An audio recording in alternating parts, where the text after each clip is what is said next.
નમસ્કાર દર્શક મિત્રો, સ્વાગત છે તમારું અમારી હવામાન વિભાગની ચેનલમાં। મિત્રો, ગુજરાતમાં ભારેથી ભારે છે તે વરસાદની આગાહી છે તે અંબાલા પટેલ દ્વારા વ્યક્ત કરવામાં આવી છે। જી હા મિત્રો, આવનાર સમયમાં છે ગુજરાતમાં ભારેથી ભારે એટલે કે મિત્રો કાળઝાળ ગરમીમાં છે હવે રાહત થશે તેવી અંબાલા પટેલ દ્વારા છે તે આશંકા વ્યક્ત કરવામાં આવી છે। અંબાલા પટેલ દ્વારા જણાવવામાં આવ્યું છે કે આવનાર અઠવાડિયામાં છે મિત્રો ભારેથી ભારે પવનો ફેંકાઈ શકે છે। જી હા મિત્રો, આ પવનો છે આશરે લગભગ 80 થી 100 કિલોમીટરની ઝડપે પવનો ફેંકાઈ શકે છે અને આ પવનો મુખ્યત્વે દક્ષિણ બાજુ એટલે કે અરબી સમુદ્રની અંદરથી પવનો ફેંકાઈ શકે છે અને ઉત્તર દિશા તરફ છે આ પવનો જઈ શકે છે। મિત્રો છે પવનની સાથે સાથે વાવાઝોડાની પણ છે આગાહી અંબાલા પટેલ દ્વારા વ્યક્ત કરવામાં આવી છે।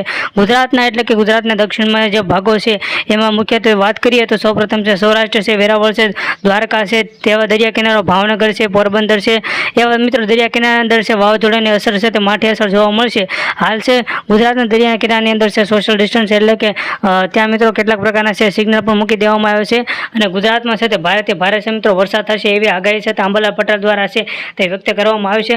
ભર ઉનાળે એટલે કે મિત્રો ઉનાળાની સિઝનમાં છે મિત્રો હવે માવઠું થવાની શક્યતા છે તે પૂરેપૂરી છે તે એવી આગાહી છે તે અંબાલા પટેલ દ્વારા વ્યક્ત કરવામાં આવી છે। જ્યાં મિત્રો તમે સાંભળ્યું એ રીતે છે ગુજરાતમાં છે મિત્રો દરિયા કિનારાની અંદર છે મિત્રો વાવાઝોડું છે તે ધૂમ મચાવી રહ્યું છે। ગુજરાતની લગભગ આશરે 350 કિલોમીટર દૂર છે વાવાઝોડું છે અને આ વાવાઝોડું છે તેની ગતિ છે તે ખૂબ જ વધારે છે। મિત્રો વાવાઝોડાના કારણે છે ગુજરાતમાં છે અત્યારે ભારેથી ભારે છે મિત્રો પવનો ફેંકાઈ રહ્યા છે અને આ પવનની ગતિ છે મિત્રો 70 થી 80 કિલોમીટરની પવન છે તે ફેંકાઈ રહ્યો છે એટલે કે તમારા ઘરની અંદર છે મિત્રો તમારે સાવચેત અને સુરક્ષિત રહેવું જોઈએ। આવા સમય દરમિયાન છે મિત્રો સરકાર દ્વારા જે પણ સૂચનાઓ આપવામાં આવશે તેનું ચુસ્તપણે આપણે પાલન કરવું જોઈએ।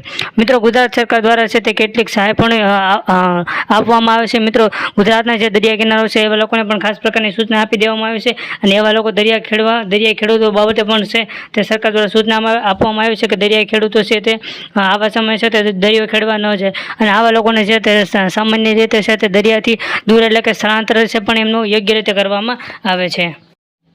જી હા મિત્રો, અંબાલા પટેલ દ્વારા જણાવ્યા પ્રમાણે કે આવનાર સમયમાં છે ગુજરાતમાં દક્ષિણ ભારતની અંદર છે તો એની વાવાઝોડાની માઠી અસર થવાની છે પરંતુ તેના મધ્ય ગુજરાતની અંદર જો વાત કરીએ તો સુરેન્દ્રનગર છે, જામનગર છે, રાજકોટ છે, ઉપરાંત સુરત છે, વલસાડ છે એવા ભાગોને પણ ખાસ કરીને એની અંદર માઠી અસર થઈ શકે છે। મિત્રો આ તો થઈ મધ્ય ગુજરાતની વાત। હવે ઉત્તર ગુજરાતની વાત કરીએ તો સૌપ્રથમ ઉત્તર ગુજરાતની અંદર રેડ એલર્ટની અંદર આવે છે તો એમાં બનાસકાંઠા છે, પછી મહીસાગર છે, ગાંધીનગર છે, આ ઉપરાંત અન્ય કેટલાક કચ્છમાં પણ છે તે વાવાઝોડાની માઠી અસર છે મિત્રો થઈ શકે છે।